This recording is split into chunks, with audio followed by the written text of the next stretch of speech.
Drop it on them random. What up, y'all? Welcome to another episode of That Time in Hip Hop, a podcast all about the nostalgia, the history, but more importantly, the preservation of hip hop music and culture. I am your host, Vegas of Hip Hop Now Podcast. As always, I have with me the homie Tone of IntoTheDome.com. He has a Cowboys hat on, man, and we was about to break up like EPMD for a second, but it's all good. What's good, man? Hey, everything is good, brother. Drinking some beet juice, man. Get with it, brother. It's good. Yeah, well, I mean, at least I don't have alcohol in my drink this time. Yeah, that's a white cup, not the red cup. Yeah, that's the safe one. That's the one you have in church, or they put something in there, for the kids, some fruit juice, something. But if you're watching for the first time, welcome, and we do appreciate those who come through. But we want you to know, as well as the people who show up all the time, that this podcast is not only available here on YouTube on the B-Roll Network, but also anywhere you listen to podcasts. All you have to do is search for Hip Hop Now, and on that same stream with the Hip Hop Now podcast is That Time in Hip Hop.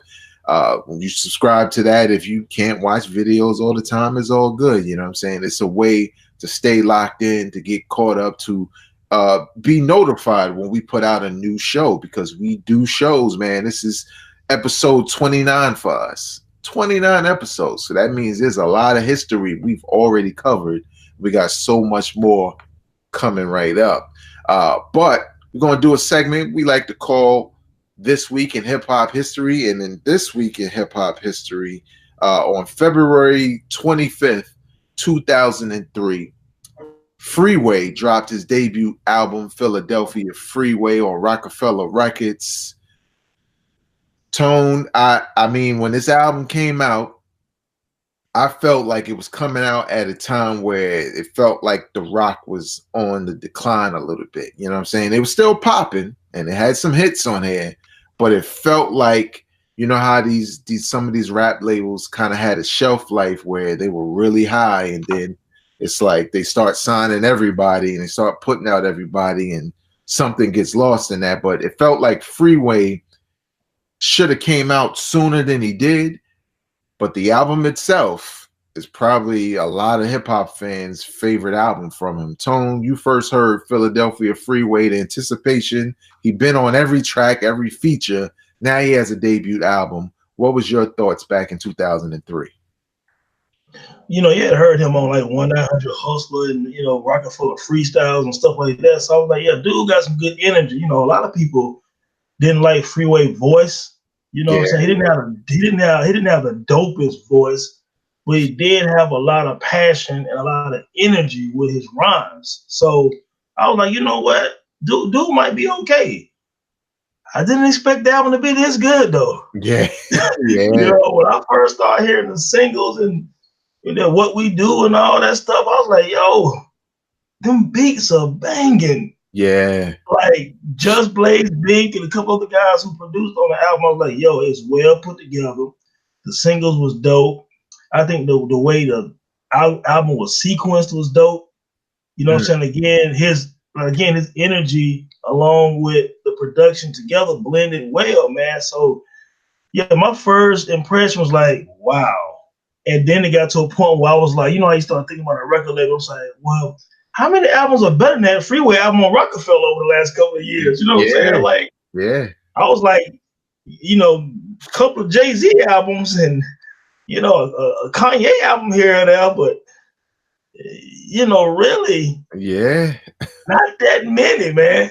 You know what I'm saying? So unexpected, you know what I'm saying? Because it was like, we knew we liked the features that he was on, you know what I'm saying, on Beans album and on 1-900 Hustler, but I wasn't anticipating the album really that much. But like you said, you started to hear singles like What We Do, and especially like Flipside with Petey Crack. Ooh, Flipside is crazy. All Right is crazy. All Right, yeah. And they was playing, they was playing the joint on that You Got Served when it came on. I think it's a part on there.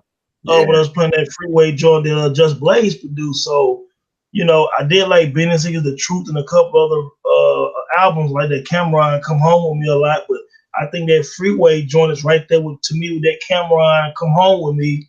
As far as like very dope releases on Rockefeller that wasn't Jay-Z. It didn't eventually end up being Kanye a year later with College Dropout, then going forth with his nice run or whatever. Freeway really put a stamp in, and he showed that, and I hate to say what I'm about to say, baby, but at the time I was like, okay, Freeway didn't end up being like Memphis Bleak. And what I mean by that is Bleak actually is a decent rapper. He has a couple of decent projects, but people expected Bleak's debut to be really big and really good. And that's what Freeway's album was. It was really big and really good. And I think a lot of people got shocked by that. Like, damn, you know. And so big up the Freeway, man. Also big up the Freeway. I think he had a kidney transplant recently. Yeah, you know what I'm saying. And he he's in recovery right now. He's sending his blessings from the hospital. And I've spoken to Freeway on Twitter over the years. We follow each other. I remember one time I said something about him years ago, and he started following me. And every time I said something, we would vibe back and forth, man. Dude is really down to earth, man. He's a real hip hop head. I still rock that. I still rock that Month of Madness he did years ago, like 30 tracks in like 30 to 45 days. It's just, that Month of Madness from Freeway, man. Dude's a good dude, man. I like his vibe, man. Big up to that album. You know, it's damn near a classic. I would give that shit 4.5 out of 5, personally. But this is a great project, man. So, no doubt. Yeah, it was, again, it was a joint that was somewhat unexpected. Like, I think people were looking at him as, okay, well, he got a verse, here and there on the feature. And, he got a distinctive voice. But, am I really going to listen to a whole album of dude? And I mean, not even just the debut, when you think about, like you mentioned, the projects that came after that, and especially in recent years, like the stimulus package with Jake One and a couple of mixtapes he put out. And his last album was dope to me. So, you know what I'm saying? Salute the Freeway. Like Tone said, he's a very engaging dude. I remember I did a review of one of his mixtapes, I believe. I gave it a good review. I didn't tag him in it.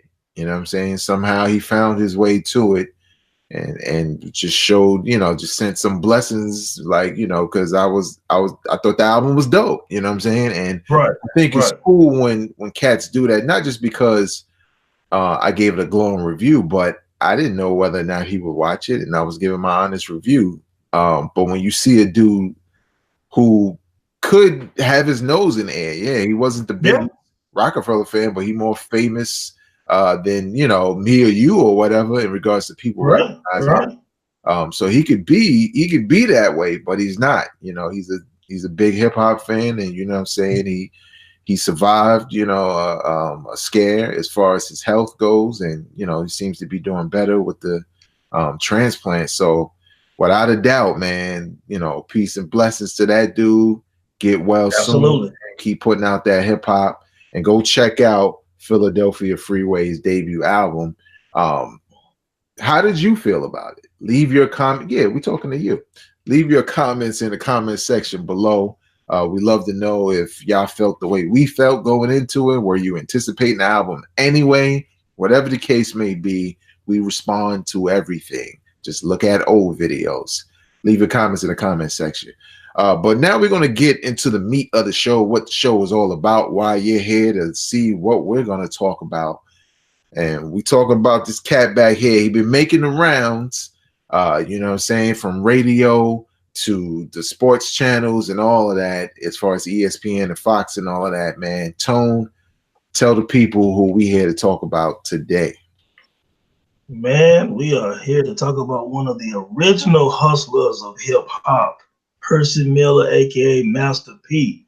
And when I say hustlers, I don't even mean street. We'll get to some of that stuff later. But when you talking about hustler business mind, he's like one of the first Wall Street hip hop moguls who started from like the grassroots, you know what I'm saying? Like before Puffy and Bad Boy, before Cash Money, before you know all these different conglomerates that became very popular in the mid to late 90s, Master P had already started small, independent, you know, in 1991. See, people don't even realize that Master P first album came out in 1991. Yeah. You know what I'm saying? From No Limit Records. But before that, he had No Limit Record Store that he ended up acquiring a couple of dollars from his grandfather, I think passed away, and he invested that money. You know, and he was smart already. When I said invest, not spend.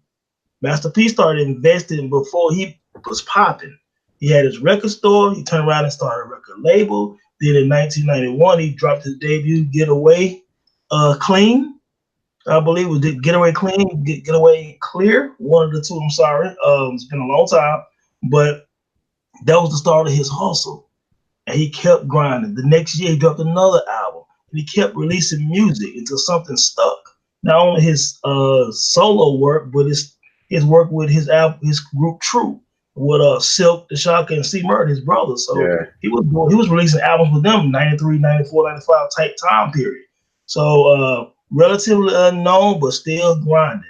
And I want to say hustling again because a few episodes ago we talked about Too Short and how he started grinding before he was popular and became like a local hero in Oakland. Well, Master P was in a small town in California after he left New Orleans. Just a real quick tidbit. Master P could play basketball pretty good. Yeah. And Master P actually was a high school star and went and played for a year at the University of Houston. You know, and then he left there after a year and he went to a small school in California and he started studying business. And that's when he acquired that money. I think it was 10 grand from his grandfather's passing. And he turned 10 grand into a lifetime of wealth, basically. So, again, he started local. He started small. A lot of artists today can learn from stop trying to hit a home run. Get the first base. Yeah. You know what I mean? It's a lot of artists try to knock a home run. Don't get me wrong, one hit wonders last sometime, and happen sometime, but it don't last. But when you start and you build a foundation like Master P did with his business and with his music, you know, 30 years later, he's still making these rounds. These past few weeks, he has new artists now. He's been invigorated again. He has another movie about to come out again. He's got a soundtrack coming out, and we'll get into some of that later. But that just shows that his longevity, because it started with the business. He had the foundation, and he made real money in the music business. I'm definitely going to talk about some of that in a few minutes because people really slept on what Master P has meant to hip-hop, man. But What was your first impression? Forget the music. When you first heard the name Master P, what did you think? Well, the first time I heard of Master P, it wasn't in the early 90s at all. It was when I heard the Ice Cream Man joint. Okay. I think I saw a video for it, and you know, my first thoughts was like, "What the fuck is this?" Like, you know what I'm saying? Because it came out of nowhere. You know what I'm saying? And then when I heard him rapping, I was like, "Oh, maybe it's some down south joint that I never heard."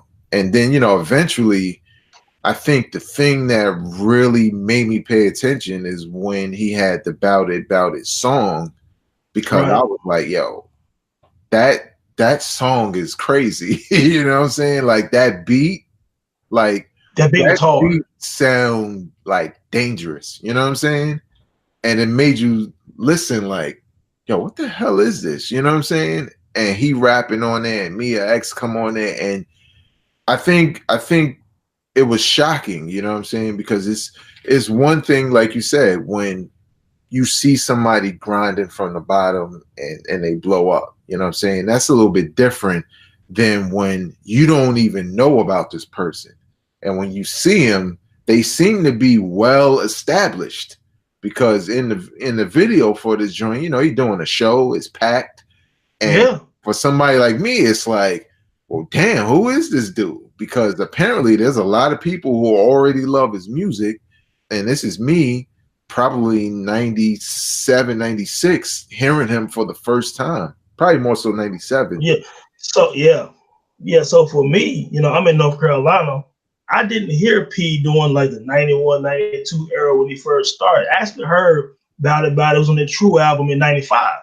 You know what I'm saying? And I was like, yo, so you start seeing dudes driving by you know, and pumping that in the car. You hear that bass and that, you know, I'm like, I had never heard it before. Yeah. I'm like, and once I really started vibing to it, I was like, yo, that's real gangster right there, man. I mean, it was really gangster video. And it's like he's been out forever. Well, he had been out for like 5-6 years. And, you know, and speaking to my wife the other week about Master P, it's kind of funny we having a show about him today. My wife grew up in Alabama and Mississippi. And so we'll talk about Master P. She's like, oh, yeah, Ice Cream Man. You know what I'm saying? Like, she said it like the same way you would say, oh, yeah, Biggie, dog. You know what I'm saying? Or you know, whatever. It's like, yeah, of course, he was like that down there. You know what I'm saying? So I was like, so P was big. She was like, look, if you went to the clubs in the early 90s, down deep south, she was like, he was a legend already. You know what I'm saying? Like, to them, locally, he became a local legend down there in New Orleans and, you know, the Mississippi and Alabama area. Everybody was rocking Ice Cream Man and Bout It, and his earlier stuff. Like, people knew who he was. You know what I'm saying? So that's what's always impressive. Like you said, by the time we caught on in North Carolina, you guys caught on in New York, well, people in the industry knew who he was, and people on the underground, especially in the South, they was rocking with him already. Yeah, it's, you know what I'm saying? So when you think about it, like that, you know, like you said, that tends to happen. That's somewhat expected if you want to be successful. But you was talking about a man who was already made. You know what I'm saying? And he hadn't even, like, even when we heard him, he hadn't even blown up yet. You know what I'm saying? Not like, yet. He had not yet. The ghetto dope time. Like, that was the point where it was like, okay, now it's off the roof and it's on every coast and it's on every video, right, all that. But yo, real quick, since, like, and especially before I forget, I think the thing that even beyond just hearing a record and liking it, that made me really give him respect is when I was like, yo, this dude made his own movie. You know what I'm saying? Like, and obviously you watch the movie, it's the most low budgetest thing as far as acting and stuff like that. But I admired the fact that, because no rapper was doing that. You know what I'm saying? Now, after that, you had rappers who would do like videos for every song and, you know, call it a movie and stuff like that. But Master P basically was like, oh, I'm going to just do a story of my life. I'm going to call it Bout It. We're going to tie it in to the record, to the upcoming record, all of this stuff. And I just admired the fact that I was like, damn, you could tell this dude is using his own money to do this, and it's working for him. You know what I'm saying? Like, I remember like the first time me and my homies, because I was attending Morgan State University in Baltimore, the first time I think like one of my homies had the tape, had the VHS tape, not DVDs, y'all, not DVDs, had the straight VHS tape, and he was like, "Yo, I need to watch this." And I mean, yo, we was sitting there watching it because it was like reading the scroll. It was like, yo, no rapper really did anything like this. Yeah, could have, but Master P thought to do it first, and everybody followed. But what did you think once you saw this dude had a movie called Bout It? Yeah, man. I remember one of the dudes on campus was like, "Yo, man, I got that P." I like, "What you talking about it? Like the song? Nah, the movie." I'm like, "Well, let's get some 40 out. Let's get some 40 ounces and watch it then." Yeah, you know what I'm saying? So, you know, cats sitting back, drinking, smoking, you know, chicks walking in, you know, his homies or whatever, and we watching this Master P. You know what I'm saying? So that's when he became like the ghetto celebrity. You know what I'm saying? But like you said, nobody had done it like that. When you thought of hip hop movies, you thought of House Party. You know what I'm saying? Or something like that. So it was like New Line Cinema, some big budget type thing with real actors and all that, Robin Harris and all that stuff. But nah, Master P, like, he was the first one to really say, "I'm gonna take my money and just make this long extended video." It's kind of like when Jay-Z years later ended up doing Streets Is Watching. You know what I'm saying? It's kind of like remind you of something to that degree, man. But again, it just showed that he was willing to sacrifice, take his own money, not sell his soul. He was never really owned by anyone, because even when he ended up when he blew up in mid-90s and Priority Records started distributing No Limit music, he still had the deal where he wasn't getting, you know what I'm saying, like messed over. Like, unsung. You know what I'm saying? Like, yo, Yeah. everybody got this 360 or something like that. Well, Master P wasn't playing that.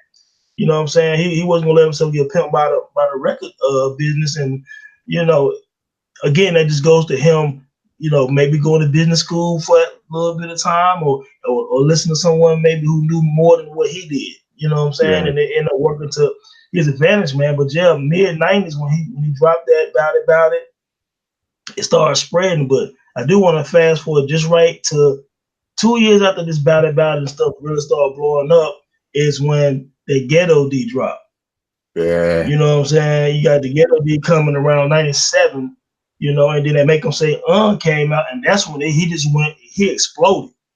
You know what I'm saying? With that Make 'Em Say he exploded. That song was on top 5, top 10 on BET all the time. It was in the clubs, it was in the streets, in the hood, it was everywhere. You know what I'm saying? And the funny thing people don't, and I'm glad we're doing this show to give P his props, is in 1997, early 97, of course, Biggie passed away. Life After Death moved like 10 million units, and then you have this Puffy and Mace era for about, you know, for half the year or a year or whatever the case may be.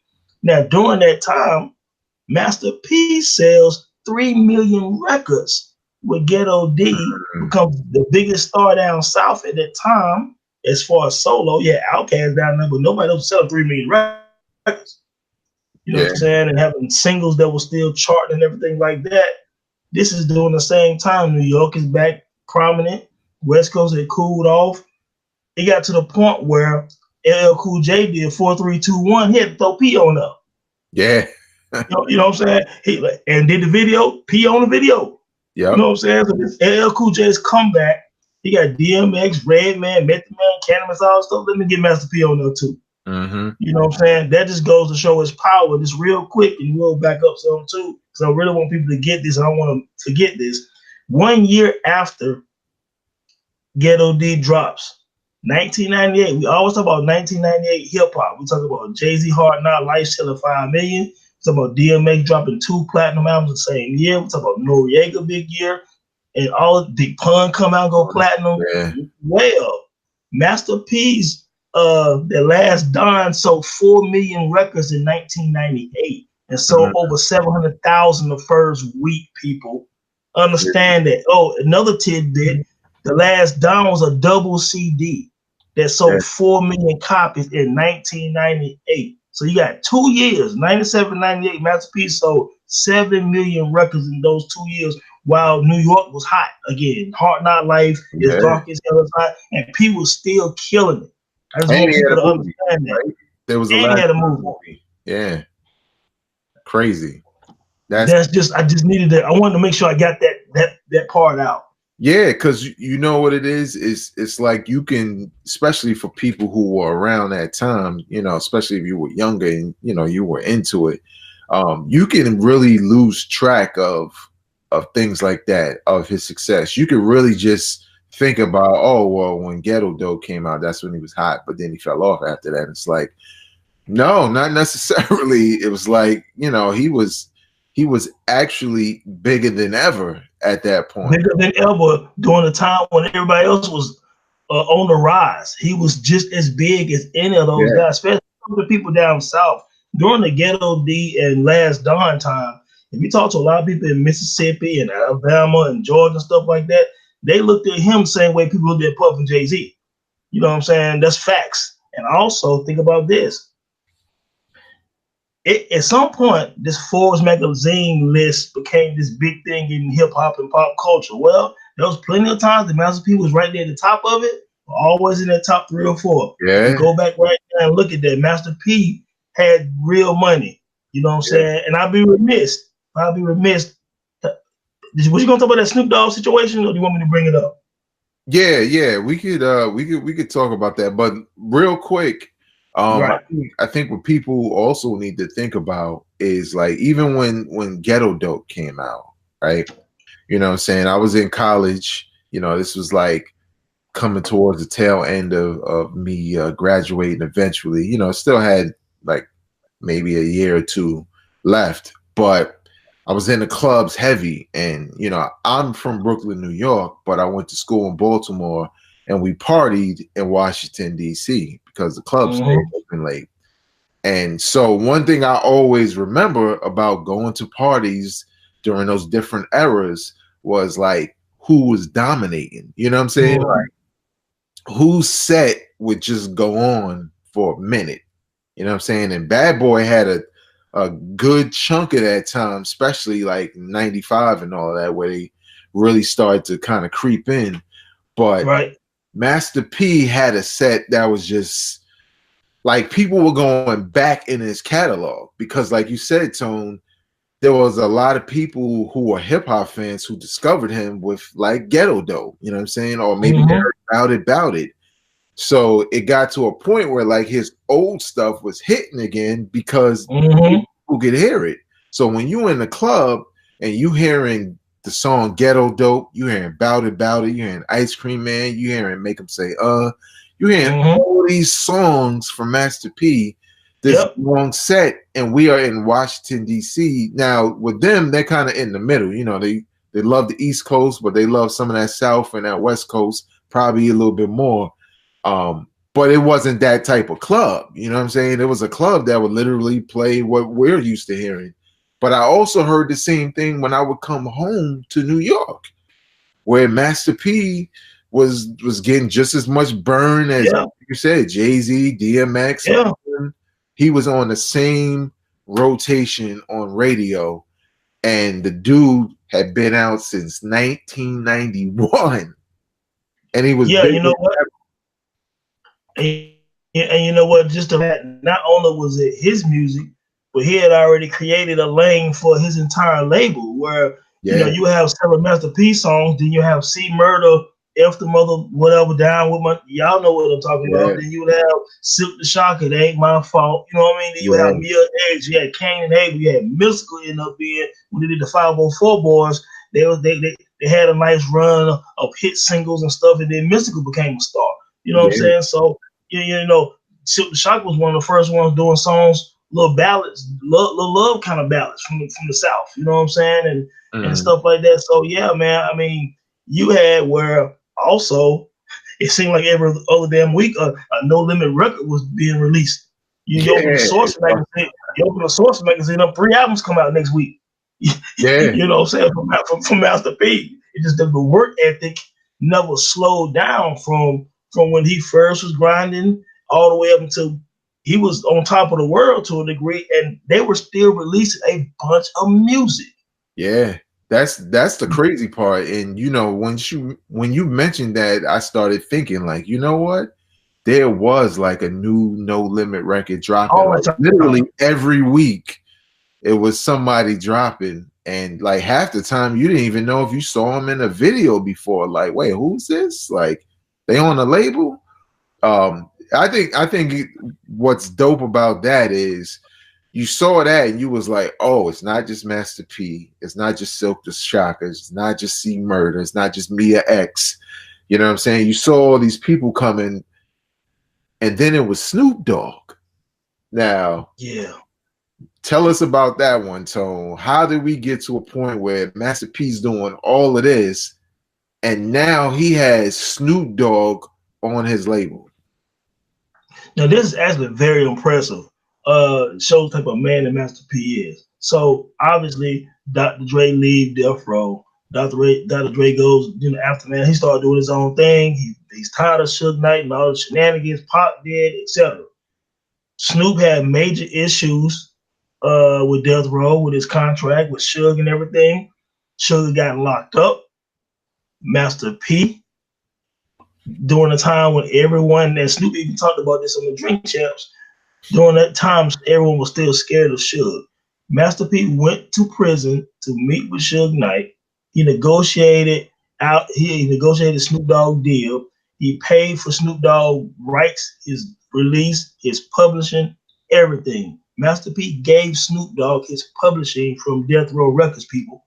You know what I'm saying? He signs a 3-album deal with Snoop, just so Snoop can do his music and go do his thing. You know what I'm saying? And Suge Knight had no choice but to release him. I guess the money sounded good, and P a stand-up guy.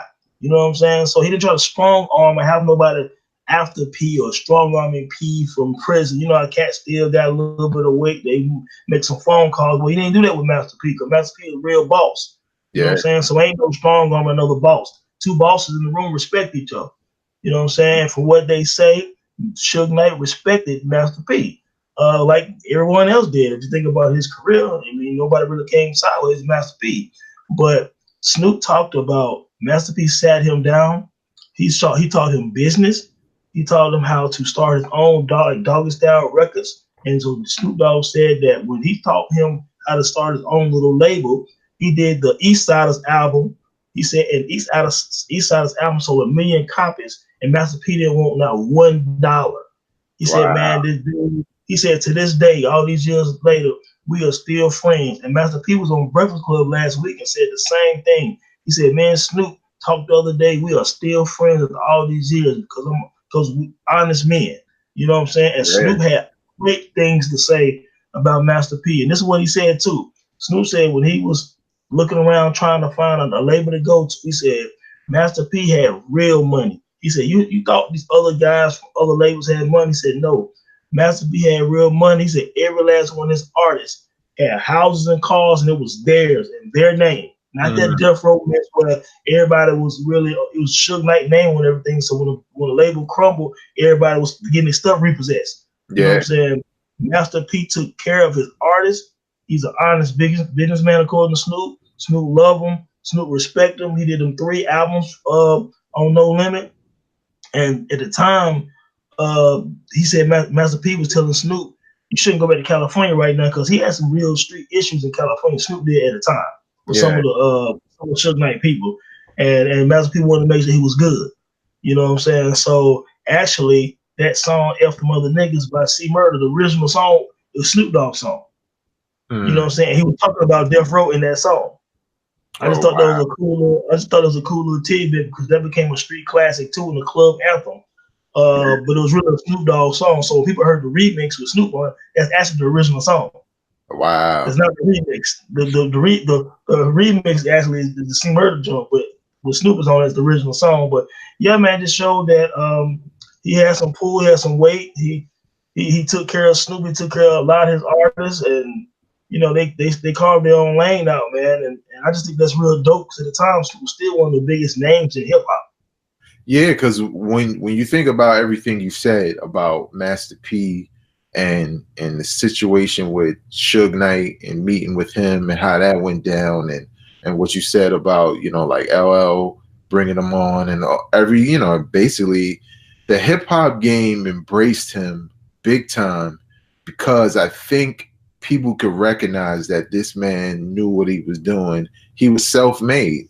You know what I'm saying? Whereas there were a lot of rappers, East, West, whatever you want to, wherever direction you want to go, that rapped about it, but weren't it. You know what I'm saying? Like Jay-Z was trying to be that, but a lot of them weren't self-made. Like it took Jay-Z a minute to get to what Master P was already doing. Yeah. Long time. Absolutely. You know what I'm saying? And he was doing it without being a rapidy rap or extra hardcore. You know what I'm saying? He kind of had a personality that, you know, you dug because you could tell that he was who he was. He didn't really care, what other people thought about it. What were you going to say? No, I agree. I'm going to cut you off. I agree. Nothing about Master P. I went back with his several videos and even interviews today from back then to now. He always came up authentic. He never said, I'm a murderer, but he a street dude. He's from the projects in New Orleans, and everybody know that. So it's not like that's kind of what's good about what he would do. Never forced. You don't have to say it as much. You know what I'm saying? Like, whereas there's not to throw any shade on somebody like Prodigy, but you know, Prodigy will tell you all kinds of ways he's going to get at you. Master P didn't have to do that. You know what I'm saying? It was known. You know what I'm saying? Yeah, I think that made him more. I think that made his aura even more powerful because he was a laid back dude where cats knew, you know, dude is real, dude from the streets, but he rapped about what he saw, but he never came off. It was almost like the way Ice-T was. Everybody respect Ice-T, but Ice-T will tell you the good and the bad. He always tell you at the end of his songs, well, this is what's gonna happen. because he's trying to live that life. So I think P had a lot of that in him too, man. It's kind of laid back gangster, man. You know what I'm saying? And you know, and people respect that. You know, as far as like he's never over the top. You know what I'm saying? So nobody, he never became a character of himself, if you will. He was always just P. That's Master P. That's the way he get down. People rock with him. But I tell you another little thing I found out today. I didn't know. On that Master P, the Last Don, he had a song called "Hot Boys and Hot Girls" with Mia X and Mystical and all of them. And when you think about that, is that the prelude to the Cash Money Clique and the Hot Boys? Because you know, let's say Master P never really popped off down there. Do you get Cash Money? Look, you know man. What I'm saying? The first time I saw Cash Money, I thought about Master P and No Limit. I said to myself, absolutely, that dude opened the door for them to even be on this video show right now. You know what I'm saying? And there's people who say, "Oh, well, they were at the same time and they did this," but they wasn't at the same time. You know, they wasn't in 1990, 91. Yeah. And they look, they wasn't getting to a national exposure level without Master P. That was the difference. You know what I'm saying? Because you know how this go, Tone. And especially back in the days, it still happens now, but especially back in the day, if somebody discovered something hot from a region where it wasn't like known that a lot of rappers were coming from there, then they were trying to sign everything coming from there. You know what I'm saying? That's right. We can't get Master P. Maybe his price is too high or whatever the case may be.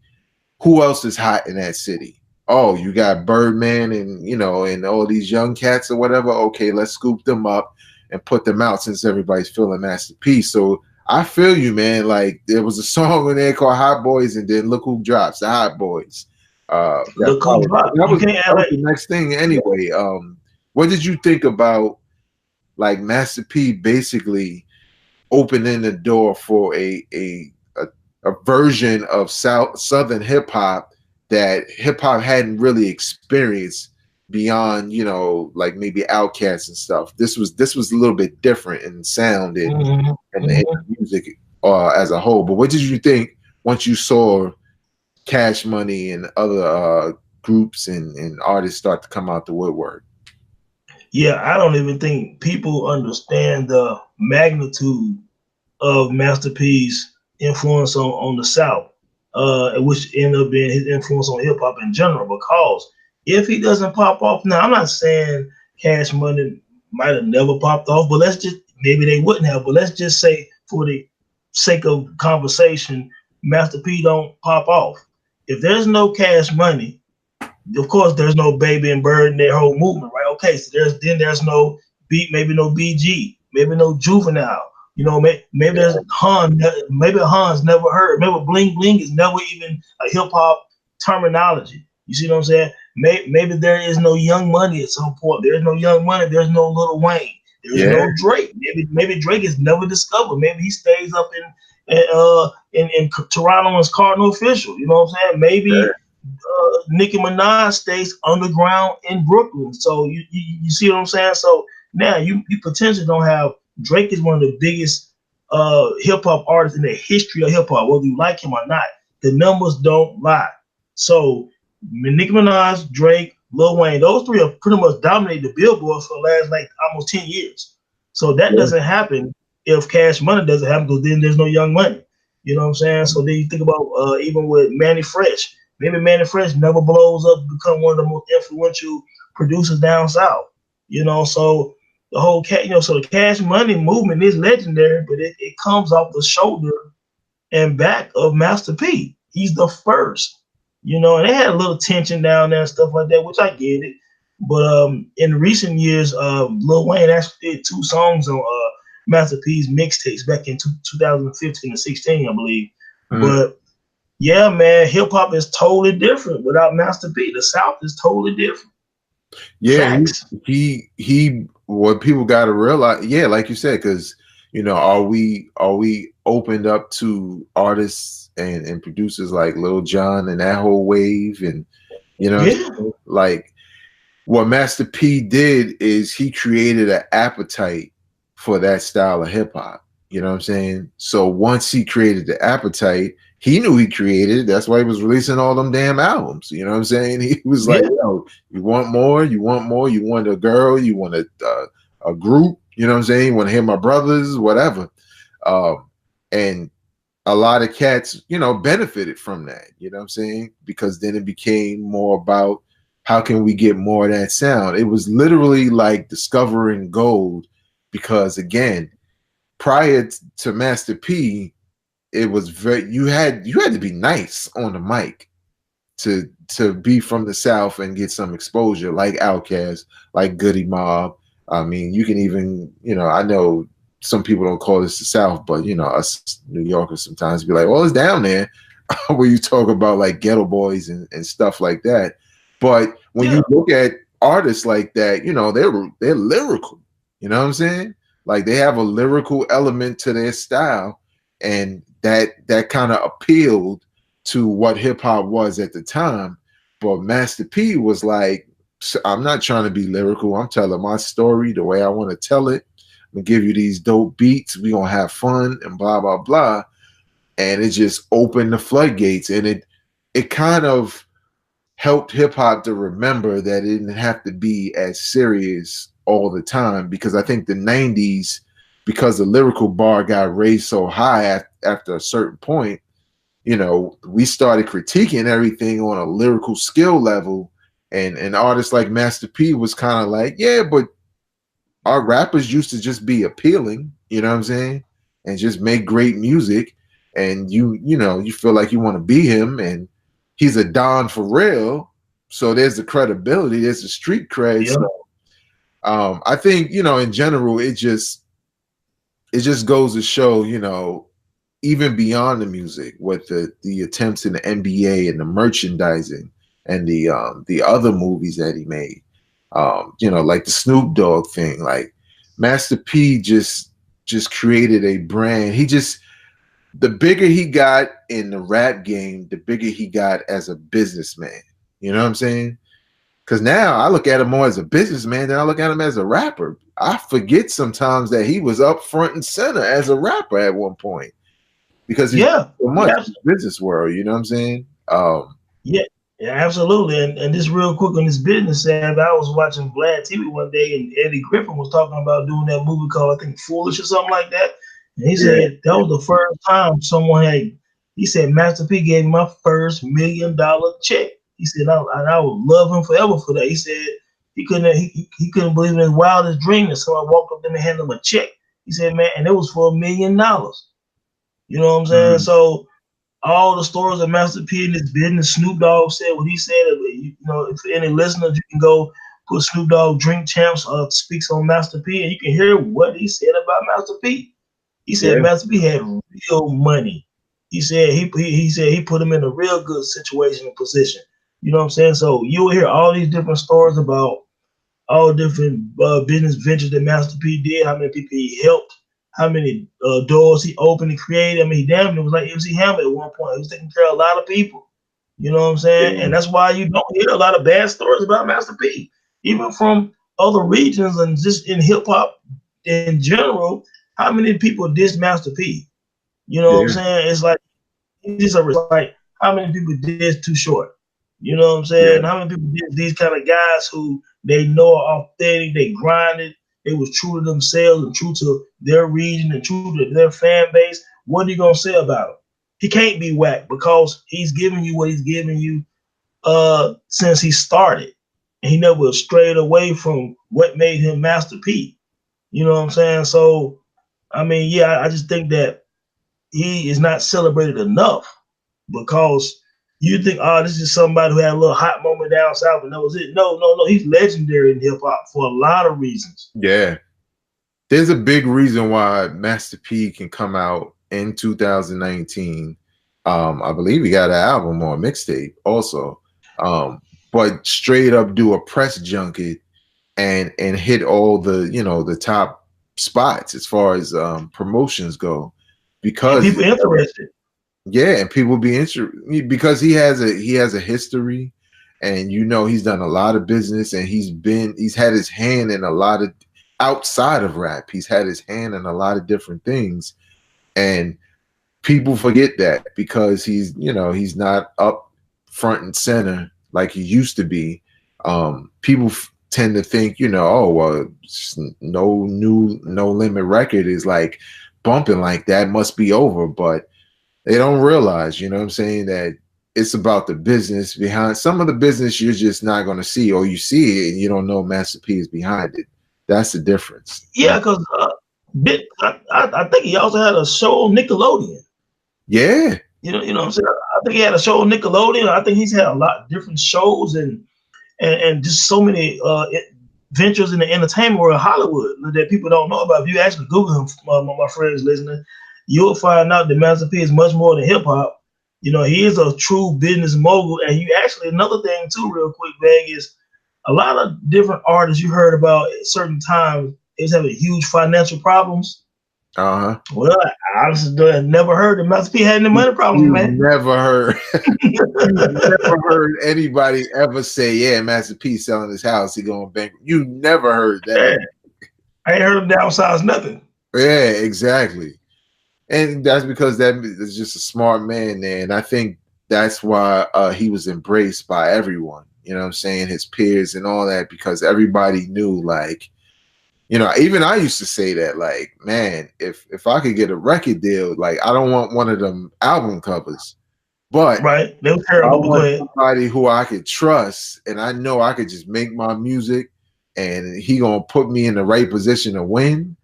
I would sign the Master P. I used to say that. My friends thought I was crazy. I'm like, I mean, I'm not making the same music, but you're talking about a man that knows what he's doing, and he has total control. That's the difference. Some of these cats would have to, you know, battle or debate in order to get some of the artists to, you know, release an album in its entirety or clear. Hey, listen to this too.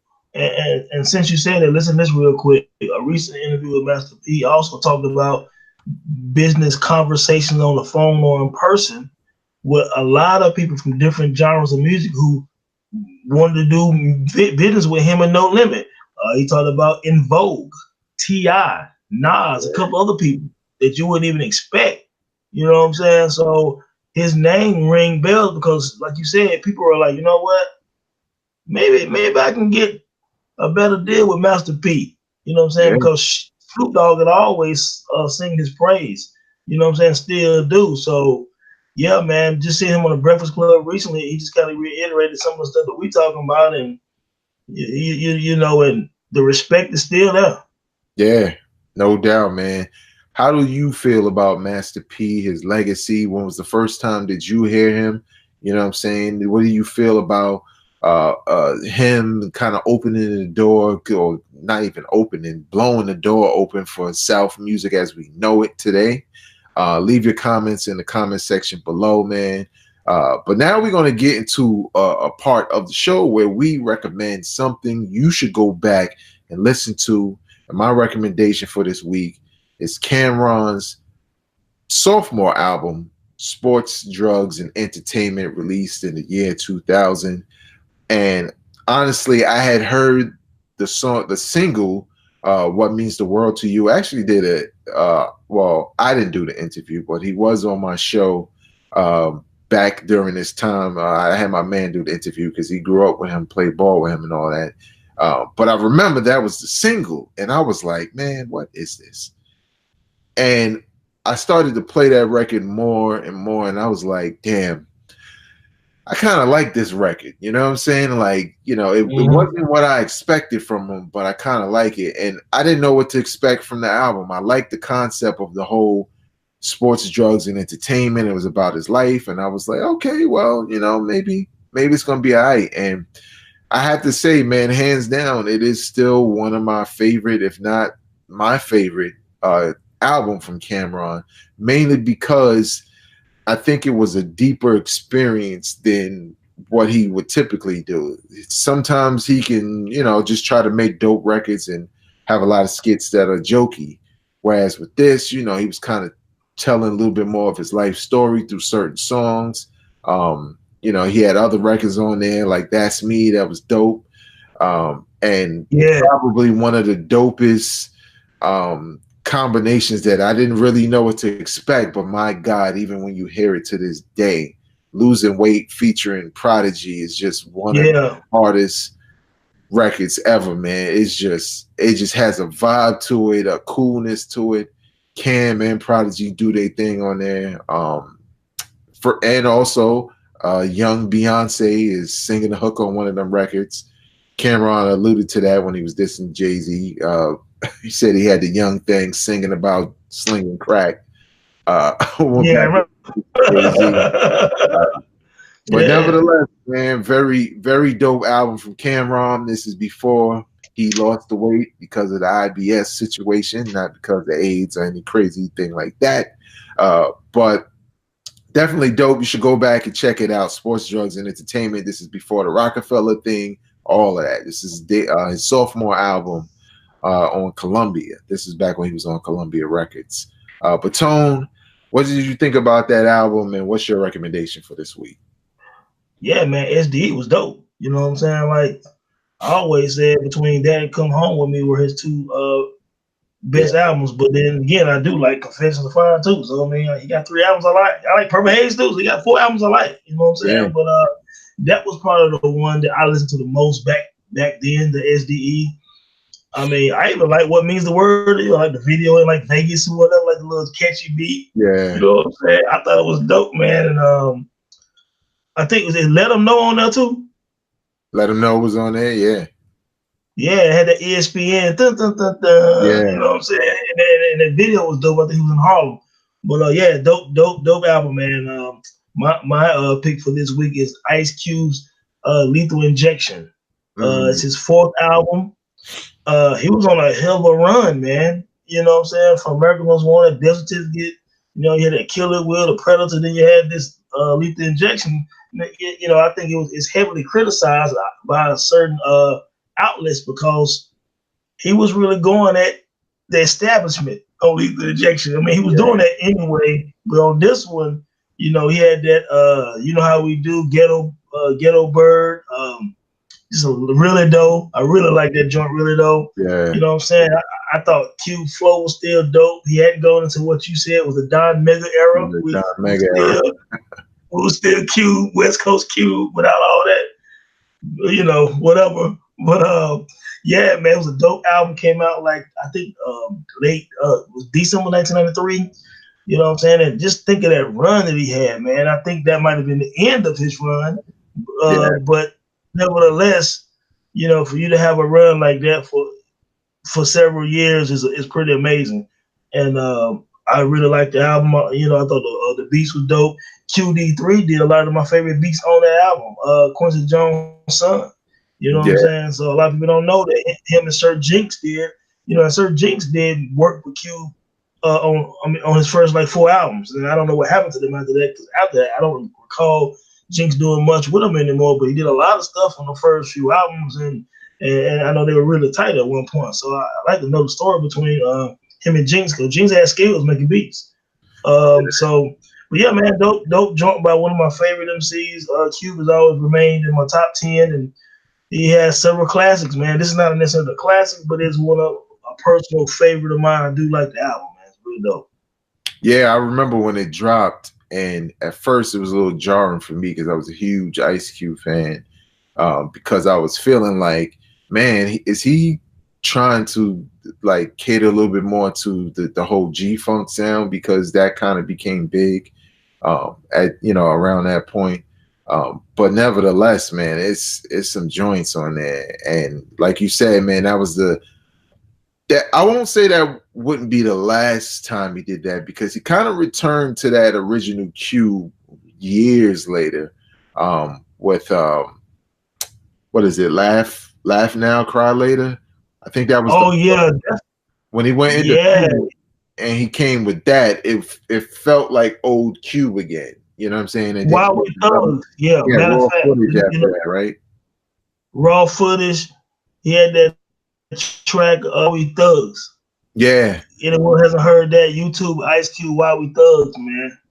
Yeah, like he eventually came back, but was like the before the Don Mega, before the All We Clubbing tracks, where I was just disgusted. Let me tell y'all, I was disgusted. Like, I was like, man, I used to really, like, it was nothing you could tell me about Ice Cube, man. If I would see a new album, it might be my last $10. I was like, I know it's going to be fire. But wait, we do have to say one thing real quick, though. For that West Side Connection bow down, that damn West Side Slaughterhouse, when he was like Ice Cube walking through the East without a vest or something. I mean, he went hard at Common. I mean, Common came back with a bitch. Yeah. But that damn Slaughterhouse, Cube went in, dog. Yeah, like there was like, yeah, on that West Side Connection stuff, that was old Ice Cube on there. Yeah. I think it was just too much of the whole distance stuff that I was just like, all right. Yeah. You like a legendary storyteller. Like, what are you? Yeah. Like, you got so many, like, you've displayed so many ways you could do this. Just doing a bunch of songs where you just mad at everybody is just not going to do it for me. But that was at least better than that Don Mega. Yeah. I couldn't take that. But y'all should check both of those albums out. Ice Cube's Lethal Injection. I'm gonna go back and listen to that because I haven't heard it in years. Mm-hmm. And Cameron, Sports, Drugs, and Entertainment. How did you feel about those albums? Do you own them? You never heard them? Leave your comments in the comment section below. That's gonna do it for us for this week on That Time in Hip Hop. We hope you enjoyed this podcast. Remember, hit that subscribe button. If you like it, hit that like button. And more importantly, if you really like it, share it with people you know enjoy this kind of content. On behalf of the homie Tone of IntoTheDome.com, I'm Vegas of Hip Hop Now Podcast. And until next time, y'all, peace. Peace. Drop it on the random.